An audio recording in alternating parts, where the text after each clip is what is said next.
Hi అండి, welcome to my channel. నేను చేయబోయే రెసిపీ ఒక ప్రసాదం అండి. ఇది అన్ని పండుగలకి మనం చేసుకోవచ్చు. మనం తినాలన్నా ఇంట్లో కూడా చేసుకొని తినొచ్చు. చాలా ఈజీగా ఉంటుంది. చిన్న చిన్న కొలతలతో చిన్న చిన్న టిప్స్తో ఫాలో అయితే రెసిపీ అనేది చాలా చక్కగా చాలా టేస్టీగా కూడా ఉంటుందండి. నేను చేస్తున్నది గోధుమ నూక కేసరి అండి. ఇప్పుడు దాని ప్రాసెస్ చూద్దామా.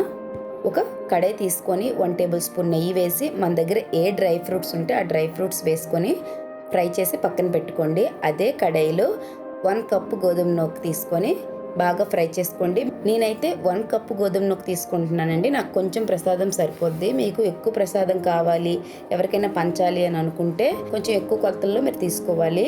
గోధుమ నూక కూడా అందులో వేసి బాగా ఫ్రై చేసి అది కూడా పక్కన పెట్టుకోండి. 1 కప్పు గోధుమ నూకకి 3 కప్పులు వాటర్ వేసుకోవాలండి. వేసుకున్న తర్వాత వాటర్ బాగా మరగనివ్వాలి.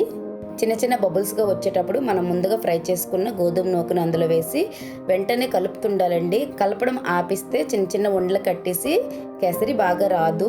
కంటిన్యూస్గా కలుపుతూనే ఉండాలి. కొంచెం బాగా దగ్గరికి అయిపోయిన తర్వాత నేను 1 కప్పు గోధుమ నూకకి 1.5 కప్పు షుగర్ తీసుకుంటున్నాను. షుగర్ వేసిన తర్వాత ఇంకా కంటిన్యూస్గా గోధుమ నూక షుగర్ కలిసినంత వరకు బాగా కలపాలండి.